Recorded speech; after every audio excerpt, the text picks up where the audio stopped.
Ya mwebale kwekumira Kadaama TV era ntumira buli muntu yenna ajja ku channel yaffe nabeera nga checkinga posts zetuteekayo. N'abantu abatuweereza videos zaabwe n'abantu abatuweereza voice notes zaabwe nga batunnyonnyola nga batubuulira embeera gye balimu n'okusharinga ideas. Kuba nkimanyi Buli Kadaama ali eyo alina story to tell ne Ssekadaama ne bankuba kyeyo bonna. Kuba ewantu gye waba wagenda waliwo ebintu by'olaba nga walisaanye obinyumizeeko banno. Olwaleero tugenda kutunuulira oba tugenda kuba tooki mu kintu ky'okukomyawo abaana bamazeeko contracts zaabwe. Tugenda okulaba Ruth Aceng, minisita, ngenda kuplayinga eddoboozi lye ng'ayogera ku biki ebigenda okukolebwa. Okusinziira ku gavumenti, okutandika ne 13 June yeeyo eggulo abantu basobola okubeera nga bakomawo. Naye nga sinnatandika kubeera nga twanalizinga ensonga eno, kansooke playing voice oba eddoboozi lya minisita nga ye kennyini ayogera biki ebigenda okubeera nga bikolebwa. Question on the cost of quarantine.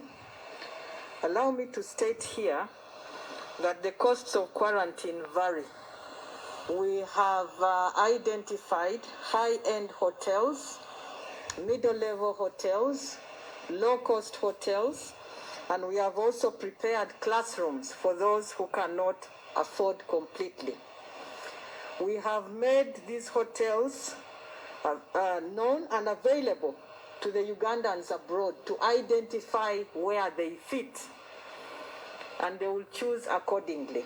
For those who cannot afford, we shall keep them in the classrooms that are cheaper and more available to us. Of course, that means that government will have to shoulder the costs of feeding and the costs of security in these hotels. So the costs vary, and I will not point out the costs of the hotels as they will be identified by the people, and the cost will be provided by the different hotel owners. It is not for me to determine what the hotel owners will charge the people in that event. Your Minister, Dr. Ruth Aceng. Kati Ruth Aceng yayogedde okusinziira gavumenti byo byerowooza. Ne simanyi oba balowoozezzaako ate Bakadaama, Ssekadaama bankuba kyeyo biki bye balowooza. Ekintu kino sikiwa nti no gavumenti yokka yina okirowoozaako. Naye Bakadaama, abantu nga ffe, abantu nga abakwatagana ku kutwala abantu, bali badde nga nabo bagetinga involved. Kuba nze nsuubira nti manyi nnyo ebikwatagana Kadaama oba abantu bamanyi nnyo oba Kadaama amanyi nnyo ebimukwatako than omuntu atali Kadaama. Kati bw'ovaayo n'ogamba nti abantu bonna balina okusasula, bankuba kyeyo balina okusasula, Bakadaama balina okusasula, nga totegedde musaala gwafuna, totegedde aguweereza atya, totegedde ebintu byabadde sente zino zonna z'abadde afuna abadde ng'aziweereza ng'akolamu ki. Nsuubira oyinza okubeera ng'ogoyinga wrong. Kuba ekintu kino tukitunulire ne bagamba nti bamaze okuwa abantu abaagala okukomawo prices za hotels, in fact not prices, wabula ebifo hotels gye bisangibwa, contacts za hotels, abantu bennyini beekubireyo amasimu beebuulize prices, buli omu abeere ng'asobola okukomawo ng'asobola okusula mu hotel okusinziira ku ssente z'alina. That's very right. Abantu abamu balina ssente abasobola okukomawo, naye nga sikiwa nti waliyo Kadaama oba Ssekadaama asobola okugenda mu hotels ezo ez'ebbeeyi. Kati eyo nvuddeyo ne tudda ku hotel eziri medium, n'ekyo sikisuubira. Twogera ku hotel nga buli lunaku osobola okusasula $5, $2, $10. Kati ne tudda mu mid awo, mid eyinza okubeera ya $10, $15. Ne tudda ku zebbeeyi layisi ne zibeera oba between $5 ku $7 buli lunaku. Sikiwa nti waliwo Kadaama asobola okusasula ssente ezo. Kati eyo mu hotel saagala na tugendeyo. Tugende ku kintu kye tusuubira. Agambye nti osobola okusula oba bajja kuteekawo classrooms. bye bibiina eby'amasomero. Amasomero gano tetugamanyi. Private government. Tukimanyi nti amasomero ga government tegali mu condition nnungi. Bw'otunuulira ebintu nga toilets, bw'otunuulira ebintu nga classes ennyini, waliwo class nga zitonnya. Class kizibu nnyo n'okusanga essomero nga waggulu waliwo ceiling, essomero za amasomero ga government. Ate amasomero agali private nago simanyi nti oba bayogedde nabo, ate era simanyi nti oba gasobola nabo okukkiriza abalwadde oba abantu abali mu quarantine okubeera nga babeera ku masomero ago. Kubajjukira nti bino ebintu binvolvinga ne sanitization, okubeera nga bwe babeera bavuddewo okusanitizinga essomero lyonna odifuuyira, era omuntu anaakakasa atya nti owabadde abalwadde ba corona ddala wali kakati wali safe, abaana bakomewo okubeera nga basomera mu bibiina bino.